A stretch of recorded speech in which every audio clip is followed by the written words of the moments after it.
Aku masih mengingat dengan jelas hari pertama aku menginjakkan kaki di rumah keluarga suamiku. Suasana terasa asing dan sedikit menegangkan.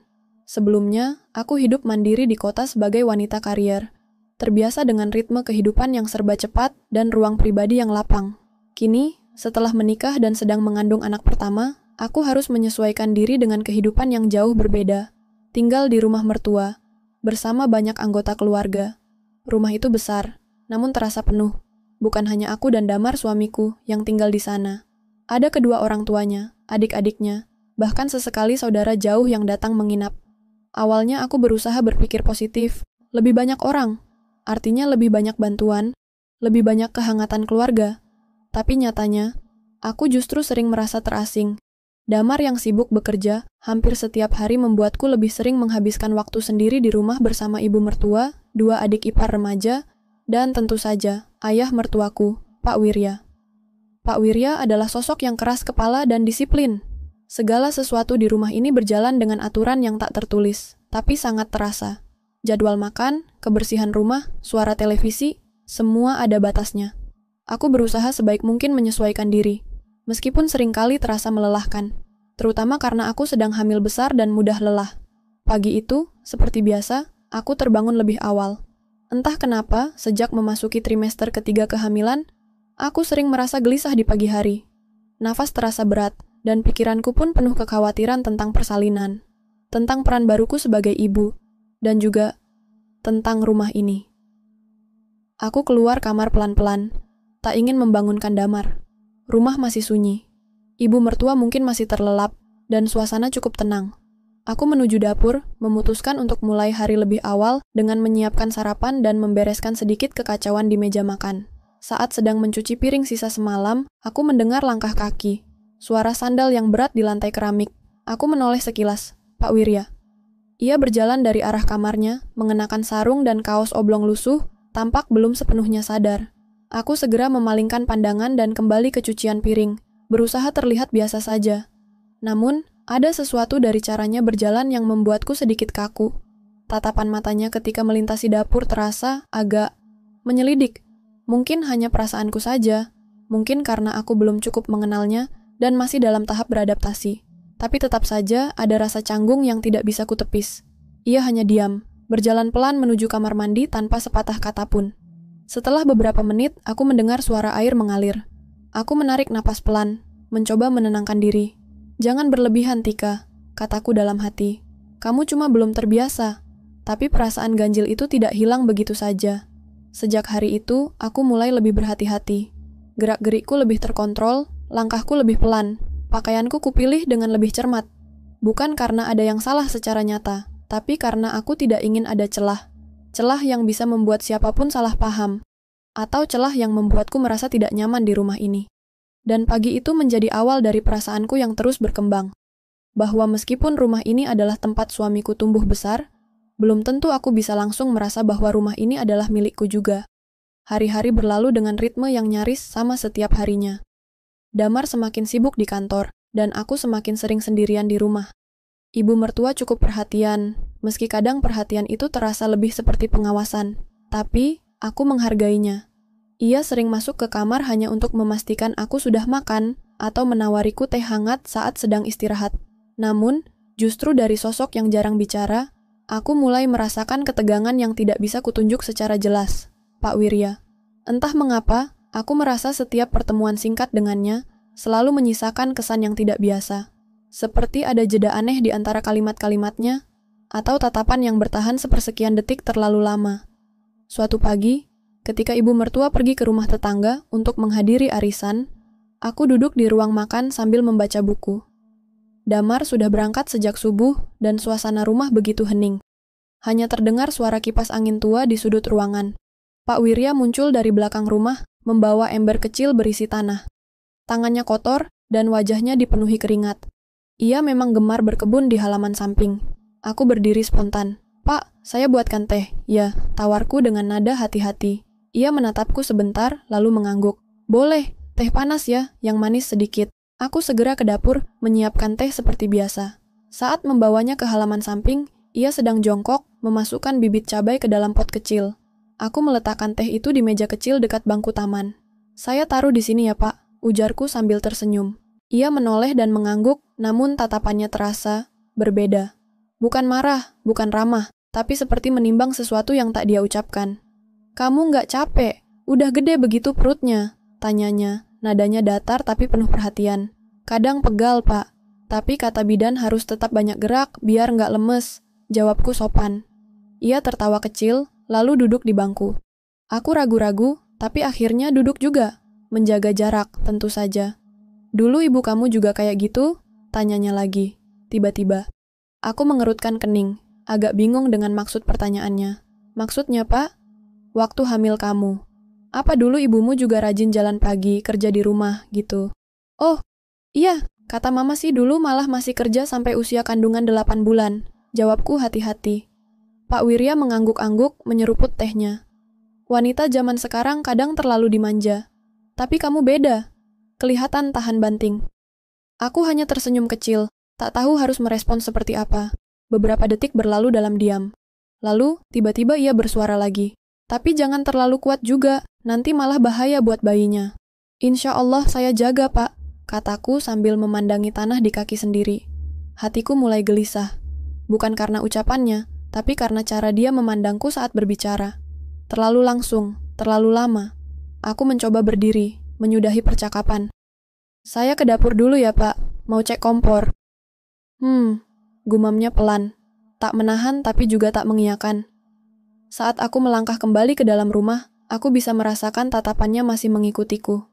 Dan entah kenapa, langkahku terasa semakin cepat, seakan ingin secepat mungkin berada di ruang yang aman, di mana tidak ada mata yang mengamati dengan intensitas seperti itu.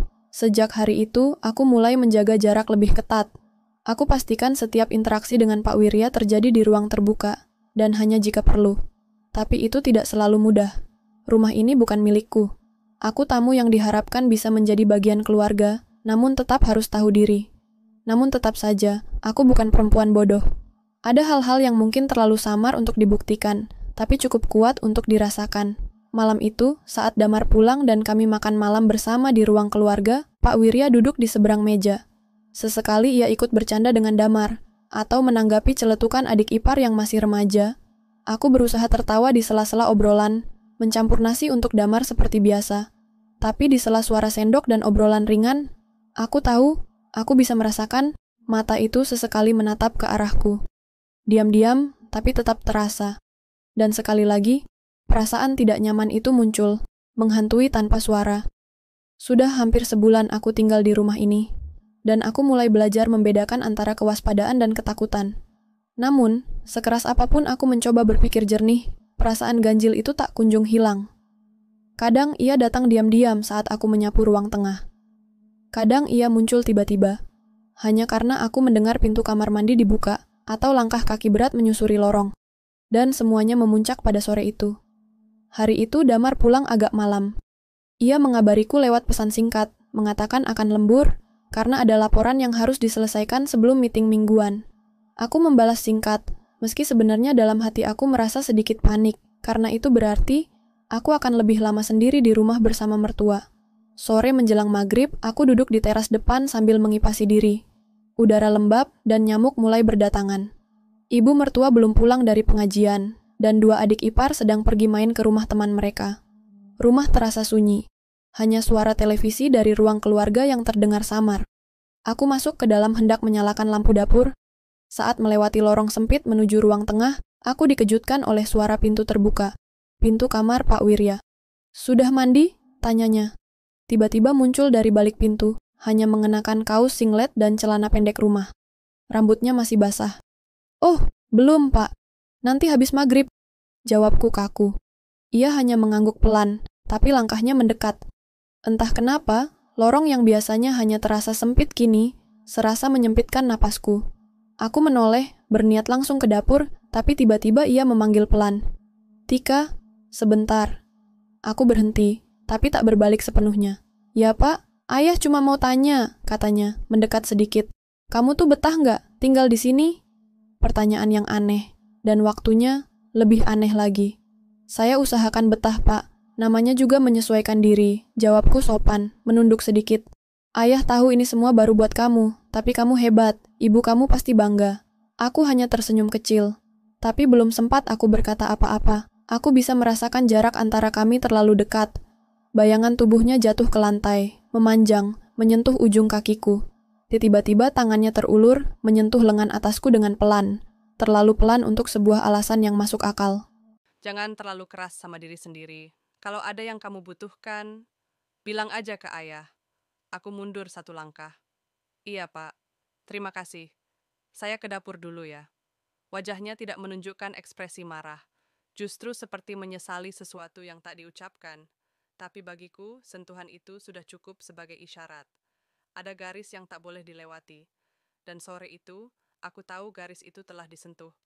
Aku masuk ke kamar dan mengunci pintu. Tangan masih sedikit gemetar. Bayi di perutku seperti ikut gelisah. Atau mungkin hanya aku yang terlalu sensitif. Aku duduk di tepi ranjang, menahan napas, mencoba mencerna semuanya. Saat Damar akhirnya pulang sekitar pukul 9 malam, aku belum tidur. Aku menunggu momen yang tepat untuk bicara, tapi tak tahu harus mulai dari mana. Bagaimana menjelaskan sesuatu yang tampaknya kecil, tapi menggerogoti pikiranku hari demi hari. Kami makan malam bersama di kamar karena aku bilang sedang lelah. Ia mengerti, tapi diamku baginya mungkin terasa seperti sesuatu yang lebih. Sayang, kamu kenapa sih akhir-akhir ini kelihatan tegang terus? Tanyanya sambil mengaduk nasi. Aku menatapnya, ragu. Tapi akhirnya aku berkata pelan, kamu percaya sama aku, kan? Ia menatap balik. Selalu. Aku mengangguk, tapi malam itu aku belum siap. Belum. Aku hanya berkata, nanti kalau waktunya tepat, aku akan cerita. Dan ia memegang tanganku, mencoba meyakinkan. Malam itu aku tahu, apapun yang terjadi, aku tidak boleh diam lebih lama. Tapi aku juga tahu, ini bukan hanya tentang menjaga perasaanku sendiri. Aku harus memikirkan bayi yang sedang tumbuh dalam rahimku, rumah tanggaku, dan masa depan yang sedang kujalani, langkah demi langkah. Beberapa hari setelah kejadian itu, aku mencoba menjalani hari seperti biasa. Bangun pagi, menyiapkan sarapan, membantu ibu mertua di dapur, lalu kembali ke kamar untuk beristirahat. Damar mulai menyadari perubahan sikapku, meski aku belum sepenuhnya berani bicara. Di depan orang-orang rumah, aku berusaha terlihat biasa. Tapi jauh di dalam, aku merasa tidak lagi aman. Satu hal yang semakin aku sadari adalah bahwa diam bukan berarti aman, dan bertahan bukan berarti kuat. Malam itu, setelah makan malam bersama di ruang keluarga, aku kembali ke kamar lebih awal. Damar masih berbincang dengan adik-adiknya. Aku duduk di tepi ranjang sambil memandangi perutku yang semakin besar. Bayi di dalamnya menendang pelan, seolah ikut berbicara padaku dalam bahasa yang hanya kami berdua mengerti. Ketukan lembut di pintu mengejutkanku. Aku membuka sedikit dan melihat ibu mertua berdiri di ambang pintu sambil membawa segelas susu hangat. Nih, diminum, biar bayinya tenang, katanya sambil tersenyum. Aku menerimanya dan mengangguk. Makasih, Bu. Ia menatapku sebentar, lalu bertanya, kamu nggak apa-apa, Tika? Beberapa hari ini kayak nggak nyaman. Aku terdiam. Pertanyaan itu seperti celah kecil yang akhirnya membuka semua beban yang kupendam. Bu, suaraku pelan. Saya boleh jujur? Wajah ibu mertua berubah sedikit. Ia masuk ke kamar dan duduk di sisi ranjang. Tentu, cerita aja.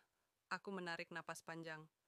Saya merasa agak tidak nyaman dengan sikap ayah, bukan karena beliau jahat atau kasar, tapi kadang tatapannya, caranya bicara, dan beberapa kali menyentuh saya, itu membuat saya merasa risih. Saya berusaha menganggap ini cuma perasaan saya sendiri, tapi makin lama, saya merasa tidak bisa terus diam. Ibu mertua menatapku dengan wajah yang tak bisa langsung kuterjemahkan. Ada keterkejutan, tapi juga keprihatinan yang nyata. Ya Allah, bisiknya pelan. Ia menatapku dalam, lalu menggenggam tanganku. Kenapa kamu nggak cerita dari dulu? Aku hanya menggeleng. Saya takut, takut salah paham, takut merusak suasana. Tapi saya juga takut kalau saya terus bertahan di situasi yang membuat saya tertekan. Ia terdiam sejenak. Lalu, untuk pertama kalinya sejak aku tinggal di rumah ini, aku merasa ia benar-benar memihak padaku. Besok, Kamu dan Damar pulang dulu ke rumah orang tuamu. Ibu akan bicara dengan ayah. Ini bukan salahmu, Tika. Kamu berhak merasa aman. Air mataku menetes diam-diam. Untuk pertama kalinya, aku merasa punya sekutu. Damar marah saat aku akhirnya bercerita padanya malam itu. Bukan padaku, tapi pada situasi yang tidak dia sadari sebelumnya. Ia menyesal karena selama ini terlalu sibuk dan tidak memperhatikan perubahan sikapku. Tanpa banyak bicara, ia segera setuju untuk membawaku kembali ke rumah orang tuaku. Ia tidak ingin mempertaruhkan kenyamanan dan keselamatanku, apalagi dalam kondisi hamil tua. Kami pulang esok harinya. Ibu mertua mengantar kami hingga ke depan rumah, dengan mata sembab tapi penuh pengertian. Pak Wirya tidak muncul. Aku tidak bertanya. Di rumah orang tuaku, aku bisa bernapas lega. Rasanya seperti pulang setelah menahan napas terlalu lama. Di sini aku bisa tidur tanpa rasa waspada. Bisa tertawa tanpa harus berpikir dua kali. Damar datang setiap hari menjelang sore. Ia makin dekat dengan orang tuaku dan makin perhatian padaku. Kami berdiskusi banyak hal tentang rencana pindah setelah melahirkan, tentang rumah kecil yang mungkin bisa kami sewa sementara, dan tentang bagaimana kepercayaan bisa rusak bukan karena pengkhianatan, tapi karena ketidakhadiran saat dibutuhkan. Aku tidak membenci Pak Wirya, tapi aku juga tidak bisa memaklumi. Ada garis yang tak boleh dilanggar, meski oleh orang tua sendiri. Dan saat garis itu disentuh, kita berhak berkata cukup. Bayi kami lahir dengan selamat 3 minggu kemudian. Seorang perempuan mungil dengan mata bulat dan tangisan nyaring.